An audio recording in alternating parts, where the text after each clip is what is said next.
Ba talaga yung sign na sinasabi sa akin ng mga tao na kapag daw yung isang tao is parang patulog-tulog or laging tinatamad is buntis daw, guys. Ako na lang, magstay ka na lang dito, ah. Opo. Huwag mo ko niliwan dito.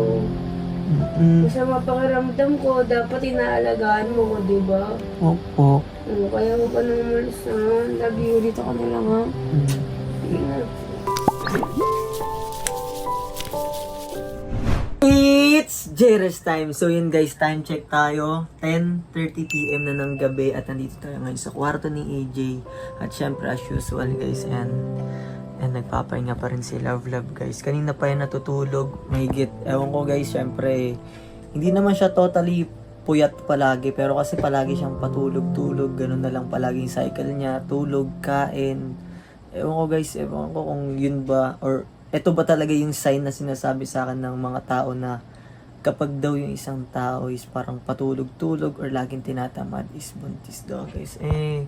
Si Love naman guys, wala naman kasi siyang sinasabi sa akin na kahit ano. Kumbaga pag nagtatanong ako, anong sagot lang din naman niya sa akin is wala.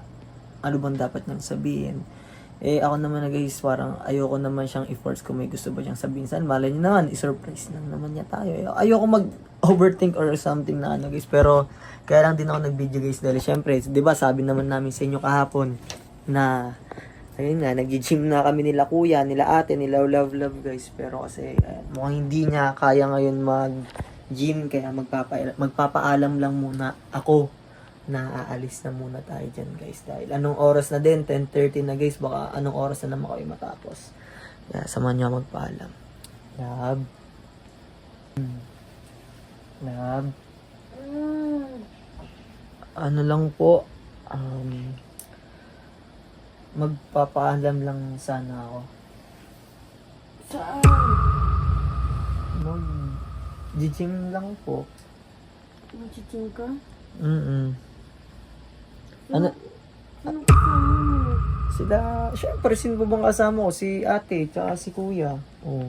Iiwan mo mag-isa dito. Hindi ako lang mag-isa dito. Hindi, ano lang naman, saglit lang naman kami. Di ba, alam mo naman kung ilang oras lang naman tayo doon Kahit nag-gym. nasaglit lang, wala akong kasama dito. Alis si kuya, alis si ate, aalis ka din. Sino pala kasama ko dito? Ako lang mag-isa. Sama na nga yung pangaramdam ko, tapos iiwan mo pa ako. Hindi naman sa ganun. Labi ang akin lang naman. Sige, mamili ka. Iiwan mo ako dito o mag-gym ka. Mag-stay ka dito. Siyempre pipiliin kita. Hindi mag-stay ka dito. Samahan mo lang ako dito. Next time na lang ako mag-gym. Oo, wala akong kasama dito eh. Pero next time ako sasama na din ako kaso masama nga yung pakiramdam ko. Masama kayo pakiramdam ng love ko guys. Sige, pero kasi Anong pero dyan? Pero ka ba? Hindi ka na nga dito. Dito ka na lang. Magstay ka na lang dito. Hindi ka na aalis ah. opo. Ako na lang. Magstay ka na lang dito ah. Opo. Huwag mo ko niliwan dito. Masama pakiramdam ko. Dapat inaalagaan mo ko, di ba? Opo. Kaya mo pa nang umalis na. Love you, dito ka na lang ha. Sige na. Sige, nakuhanan mo natin tubig sa baba. Sige na, pahinga ka na muna ah. Hindi na po ako aalis. Sige na. Sige, hindi na ako aalis ah. Ayun. Mukhang hindi na muna tayo makakapag-gym ngayon dahil ayoko munang iwan mag-isa si Love ko dito. Baka mamaya ano pang mangyari sa kanya na kung ano. Pwedeng basta-basta lang natin iwan si Love guys. Kaya magsabi na lang din tayo kila kuya na hindi na muna tayo makakasama. Kuya, mukhang negative ako ngayong gabi. Bakit?